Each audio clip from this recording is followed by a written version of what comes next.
helay waxaa jira qof naga mid ah oo qoyskana ah oo arkay waxaan aragnay marka sheekhu inuu gaadhigiisa intuu ka degay gaadhi kale uu qaatay uu markaa alaab kusoo qaadayay kaamirada muuqaalkaas aan hayna ugu dambaysay wallaahi jacfar aniga kula hadlayaaba la xidhiiray bilayskeenna ii ogolaadaan inaan maaragtay bal meydka soo dul istaago oon u hubsanno isaga inuu yahay waxay yidhaahdeen macnihii arrin waxaad kor istaagi karto ma aha oo kale aniga igu yidhaahdeen macnihii nabarada ku yaalay kulli argagaxaan u fahmay saas weeyaan magaalada Columbus ee xarunta gobolka Ohio ee dalka Mareykankana waxaa laga helay meydkiisa Sheekh Maxamed Xasan oo imaamka ahaa masjidka Abu Hurayra ee magaaladaasi Columbus.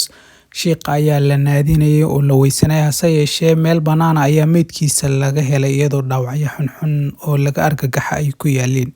waxaan taaganahay meeshii meydka sheekh uu yaalay oo community Soomaalida oo dhan iyo qoladii dambi baarista iyo raacdii oo dhan baa taagan. Sheekh Maxamed Allahu naxariisto wuxuu ahaa imaamka masjid Abu Hurayra oo ka tirsan dalada Somali Islamic Centers of Ohio oo anu outreach director u ahay. Sheekh Maxamed wuxuu ahaa qof barnaamijyo fara badan iyo mashaariic fara badan oo ummadda waxtar u la gacanta ku haya. barnaamijka la yiraahdo Ask Muslim ee dadka aan muslimiinta ahayn islaamka loogu sharaxo, barnaamijyada lagu quudiyo dadka homelesska ah, mashruuc ma aragtay ka hortagga maandooriyaha iyo drugska lamidoon aniguba kala shaqayn jiray. nin runtii doctor oo PhD wata oo aqoon dhinacyo badan leh oo runtii mujtamaca Soomaaliyeed ee Columbus Ohio iyo North America ba ugu jira door qurux badan oo weyn buu ahaa.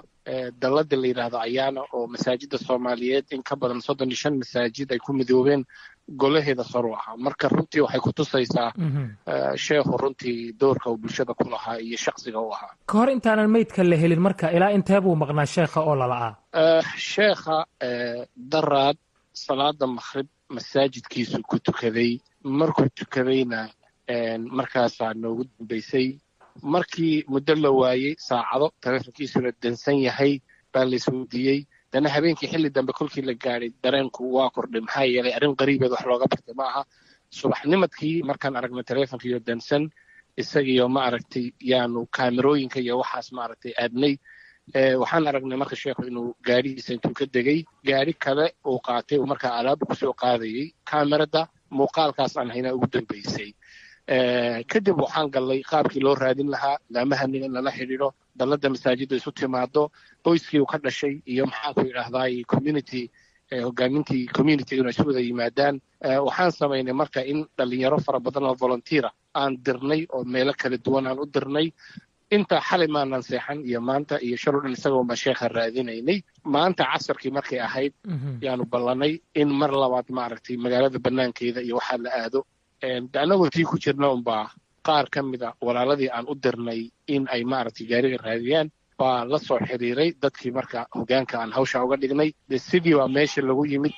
markii lagu yimidna walaaladii u soo horeeyey yimid waxay xaqiijiyeen in ay sheekhii oo meel jank ah oo baabuurta maaragtay kharaabka ay lagu soo tuuro ah meydkiisu yaallo. gaadhiguna markaa uu meel u dhow u yaallo. kadib sidii way bariiska ugu waceen meeshii baan hadda taagay. marka maxaa nabaro oo ku yaala? maxabad baa lagu dhuftay, ma midi baa lagu dilay, ma si kale baa loo dilay? wallaahi jacfar aniga kula hadlayaaba la xidhiiray bilayskeenna ii ogolaadaan inaan maaragtay bal meydka soo dul istaago oon u hubsanno isaga inuu yahay. waxay yidhaahdeen macnihii arrin waxaad kor istaagi karto ma aha oo kale aniga igu yidhaahdeen. macnihii nabarada ku yaalay kulli argagaxaan u fahmay. saas weeyaan.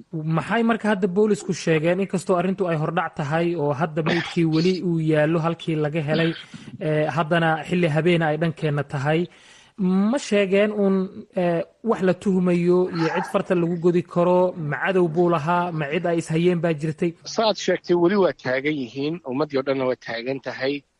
waxaan isleeyahay wixii xog ay hayaan kulle iyaguba hadda kama hor dhacayaan. waxaan isleeyahay ilaa maalmaha soo socda xog bay keeni doonaan. annaguna runtii saxaafadan hadda la hadlalay idaacadaha kala duwan ee maraykanka o dhan baa jooga. waxaan u sheegnay cabashadiina in waxba aana loo qaban oo Columbus wiilal fara badan oo Soomaaliya maalin cad lagu laayay oo cid wax soo qabatay aana jirin. si adag baan runtii u hadalay. marka wax hadda oo cause ah ama uu sababsaday ama jiray oon ognahoon naloo sheegay ma jiro. laakiin waxaan isleeyahay maalmaha soo socdoon baa la ogaan doonaa. waaya marka waa muddo saacado ah buu meydka halkii laga helay yaalaa oo adinkii oo madaxdii masaajidda ah iyo bulshadii soomaaliduba ay halkaa dhooban yihiin. goormaa laga yaabaa marka in halkaa laga qaado meydka oo isbitaalka la geeyo oo halkaa baaris lagu sameeyo? wallaahi Jacfar, hadda waxay yidhaahdeen waxaan codsanaynaa bulshadu inay iska kala hooyato oo qoyska oo dee meesha jooga gabadha xaaskiisa ah iyo dalladda masaajidda dadka matalaya inay joogaan ayaanu codsanaynaa bay yidhaahdeen. dadkii kale iska tageen waayo waddadii oo dhan baa xiran. imaamkoodu wada ahaa dhowr 25 sano Columbus deganaa. dadka ugu culus buu ahaa runtii meesha, marka intaasa sheegi karaa.